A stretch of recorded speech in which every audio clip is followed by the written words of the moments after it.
welcome back to my channel. My name is Brittney Bundles, and today's video is going to be going over selling versus recommending. It's important to know the difference between the two. I'm telling you, whether you're in your own business or whether you're working for another company, this is definitely a skill that you want to make sure that you have down packed, because it will definitely help building rapport going forward, meaning relationships, and it will definitely help you be able to sell pretty much anything you want to sell. I talk a lot about the basics and a lot about the fundamentals, and how no matter what business you're in, there's a lot that you can learn from my videos. Even though I'm selling hair, a lot of the selling techniques and a lot of the fundamentals are universal across the selling platform. And so everyone has their different way of selling. Everyone has their different way of operating their business or working, for their company. But at the same token, I do want to make sure that I make a video on my channel going over the difference between selling and recommending. If you are interested, if you do have a business, if you want to learn more about sales, if you are working for a business right now where sales is one of your quotas, and if you're not, if none of those apply, I think you should still watch, because it's something that something in this video you may pick up on, and it may actually be helpful. So before we get started, be sure to give this video a big thumbs up. Please make sure that you are subscribed, and let's get right into the video. Before we actually get into the video, let me give you a brief disclosure. I got a question about why I always film in my car. I'm sorry if this bothers you all. I really am. I tried to get some videos out on the on my deck, and I do have a few on the deck out back, but depending on what my neighbors are doing, and I'm not saying they're bad neighbors, because they're not, but depending on what they're doing, it can be too loud for you to hear what I'm saying. So I actually ended up recording a whole video that I can't even upload, because you couldn't really hear what I was saying over their noise. So then sometimes I try to do the video in the office, but the office doesn't have the best lighting, and then that means I'm going to have to set up all of the lights in order for me to record a video. By the time I end up doing that, sometimes something else pops up, and it's like, okay, I can't even record today. So the best way for me is just to step outside of the house, get some natural lighting, and just flow, just go. So that's why I recorded my car, and plus it's just comfortable. I like it. But yeah, let's go ahead and get into the video. So today I'm going to be talking about the differences between selling and recommending.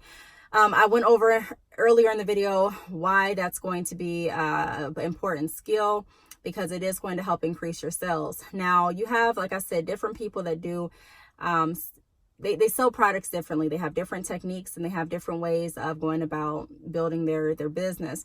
However, sales is, for me, if I'm talking to someone and they're like, I'm a salesman, I don't think anything's wrong with that, because a lot of people can interpret that differently. However, there's people, have you ever been to a car dealership and there's people that are like, this is the car that you need. This is the car that you need. And it's like, they didn't ask you any questions. They really didn't try to figure out what you're comfortable driving. They really didn't figure out what your favorite color is to see if you even like the color of this vehicle.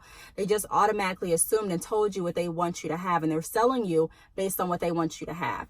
And then on the flip side, you can have someone else that's asking the right questions, and they're actually offering or recommending a car based on the information that you told them. So that's kind of the difference in a nutshell. So we're going to talk about selling.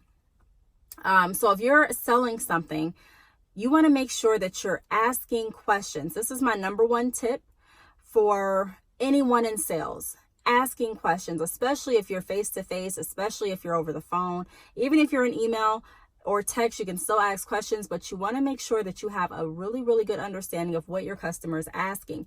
In the last few videos, I talked about kind of reading behind or reading between the lines, because a lot of times people will say that they want something and they really don't mean that, or you may interpret that they want something and it may not even be like that. So we have to make sure that we're really understanding. And in order to understand, a lot of times we have to ask questions, and not just any questions, but like I've mentioned before, open-ended questions that are not going to just shut down the conversation with a yes, no answer, but questions that are going to be answered with a response to help us get closer to making that actual sale. And so that is the key in making sure that you're an expert salesman.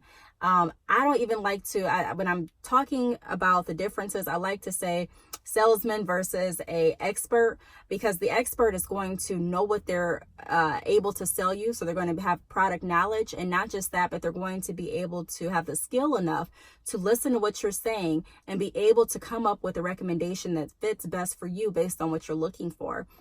And so if you're selling online, this can be challenging because you're not, like I said, you're not really speaking to people face to face. You're not, walking over and showing people different textures, and, they're not just coming up to you and asking you questions automatically. Sometimes people just go to your website and purchase. That's just what they do.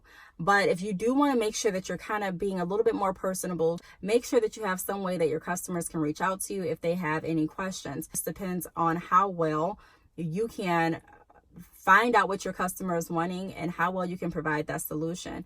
So I'm just going to give you an example. One time I was working with someone and she was just sure that she wanted to do drop shipping. She's like, I just want to do drop shipping.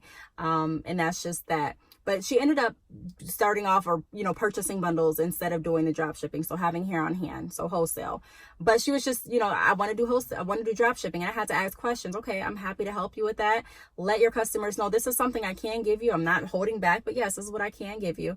But tell me a little bit about why you're wanting to do drop shipping. Oh, I want to do drop shipping because I'm wanting to earn some extra money and I want to have some hair on hand to sell to my friends. Now, when she say hair on hand, I'm automatically thinking like, okay, you want to drop ship. So are you going to drop ship and have hair on hand? And so I was just trying to hear her out what she was saying. And she's like, I really don't want to have to worry about, someone else sending out the hair for me. I want to take care of that. I want to be hands-on. And so at that point, I knew that we kind of had a disconnect, because with drop shipping, you're very, very hands-on with your business. But as far as the inventory portion, Bad Chick Hair would send that out for you, or your drop shipping company would send your hair out to your clients for you. So I had to ask some discovery questions and really figure out what she was looking to do. And it turned out to be that she was looking to actually purchase hair to have on hand so that she was in control of everything, all of the inventory. She was able to do on hand orders. She was able to, ship the hair out to her clients when she wanted. She was able to choose her own shipping time, and she wanted that. And so we ended up going another route. But that's just a quick example to show you that even though someone may say, because you know your business more than anyone else, you know your products and services more than anyone else. So even when I'm like, take speaking, for example, when I'm speaking and say it's a group of people that don't really know about what I'm offering, I have to be conscious that I'm breaking down what it is Bad Chick Hair does. I'm breaking down what it is I do. I'm breaking down what it is I'm explaining. And if I'm relating a topic to a service that I offer through my company, then I have to remember that these people don't work through my company. These people are not, they may have never purchased, so they may not be customers. And so I have to break everything down as if I'm explaining it for the very first time. And so we have to keep that in mind when you are working with your customers and clients. You may know your prices off the back of your hand. You may know your services off the back of your hand. I mean, it's your business.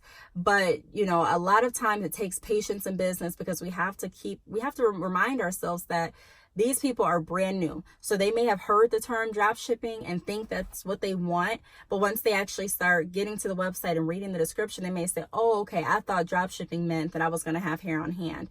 And that it doesn't mean that they're crazy. It doesn't mean that, oh, you should have known that. No, it takes patience to be a leader. It takes patience to run a business, and it takes understanding. So that kind of separates a salesman from a expert, because the expert, like I said, they're going to know the product enough to be able to say, okay, I've listened to what you want. Based on what you told me, this is what I recommend you do.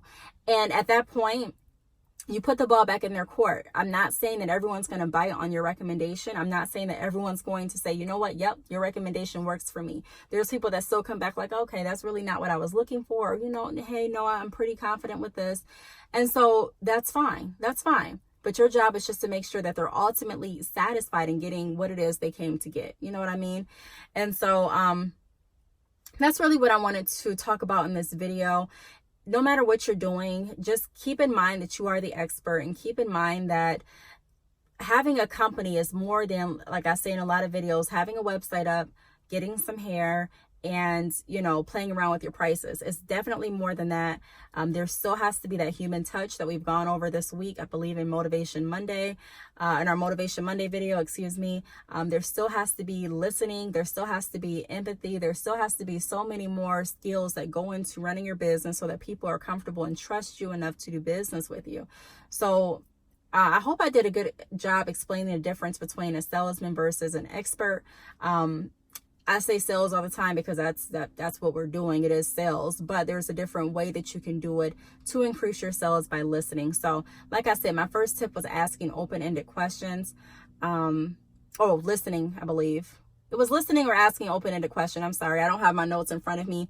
This is why I have my notes on the list. It's listening, it's asking open-ended questions, it's coming back with a recommendation based on what they told you. So based on what you told me, because that kind of sets the guidelines and it lets them know, hey, I've been listening to what you're saying and this is what you said, so this is why I'm recommending. Because if you don't do that, a lot of people may come back and say, well, I don't understand why I called in for this and she wanted to give me this. She just wanted to give me this. And it's like, no, based on what you told me, I feel that this is going to be the best option, So like I said, don't be afraid to be the expert. Being the expert doesn't mean that you're not going to be wrong. Being the expert does not mean that you're going to get every sale. It just means that you're going to be somebody reputable and trustworthy enough for the person to come back to you and ask questions and possibly take the recommendation that you feel is best for that person. And keep in mind, even if you have say you have a quota or a goal for yourself this month to sell 20 wigs, and so everyone that calls in, you're focused on your quota. So you're like, I'm just going to give them wigs. I just want to get my 20 quota. Don't think like that. Definitely still have your quotas in mind, but make sure that you're looking at everyone as an individual and you're listening to what they want, because there may be someone that's like, you know what? I hate wigs. I do not want to wear wigs at all. And you're steady pushing a product just based on your back end, based on your goal instead of the need of your customer, your client, and so, or the one of them. So keep that in mind. People can definitely tell the difference. It definitely feels different when they're working with someone that is more on the expert recommender side versus just the sales side. I feel like anyone can just say, here, I have a product, take it. Anyone can technically sell, but there's not a lot of people that can really recommend in the expert role what it is you should do. And so make sure that you're striving to be an expert. Like I said, people don't have to take what you recommend, but you want to make sure that you're always, if you are having that conversation and you are deciding what the best move is for the client that you're working with, listen to what they said initially, ask questions if you still have questions or if you're not sure, and then come back with your recommendation so that you both can move forward and everyone feels like they got what they called in or came in or typed in. They make sure that they leave with what they wanted. So I hope this video helped. I just wanted to give you all a quick reminder. If you have any questions, feel free to leave them down below. Thank you so much for watching, and I will see you all in my next video. Bye.